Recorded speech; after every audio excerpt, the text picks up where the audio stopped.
ഓം പരാശക്തി നമ. ആശ്രമത്തിലെ ആദ്യകാലം. ഒരിക്കൽ അമ്മയെ ഉന്മേഷമില്ലാതെ കണ്ടു. മക്കൾക്ക് വിഷമമായി. അവർ അങ്ങനെ അമ്മയെ കണ്ടിട്ടില്ല. അമ്മ മക്കൾക്കരികിലെത്തി.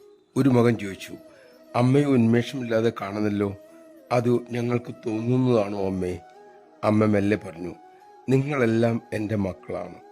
നിങ്ങളെല്ലാവരും അമ്മയിൽ സർവ്വതും സമർപ്പിച്ചിരിക്കുന്നു. അതുകൊണ്ട് നിങ്ങൾ അരുതാത്തത് എന്തൊക്കെ ചെയ്താലും അമ്മയ്ക്കത് ദോഷമായി തീരും. പക്ഷേ മക്കൾ നല്ലത് ചെയ്താൽ അത് അമ്മയ്ക്ക് ഗുണമായി തീരുകയും ചെയ്യും. മക്കളെ, നിങ്ങളുടെ ശരിയായ ആനന്ദമാണ് അമ്മയുടെ ആരോഗ്യം.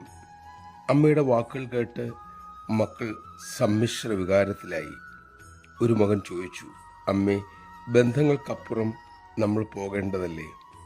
അമ്മ അരുളി, നാമവും രൂപവും ഉണ്ടെന്ന് അനുഭവിക്കുന്നിടത്തോളം കാലം ചിട്ടകളും നിയമങ്ങളും വേണം.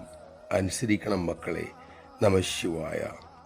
നമ്മുടെ സത്പ്രവൃത്തികളിലൂടെ സ്വയം സന്തോഷിച്ച് നമുക്ക് ആനന്ദമാകുന്ന ആഹാരം അമ്മയ്ക്ക് നൽകാം. നമുക്കതിന് സാധിക്കട്ടെ.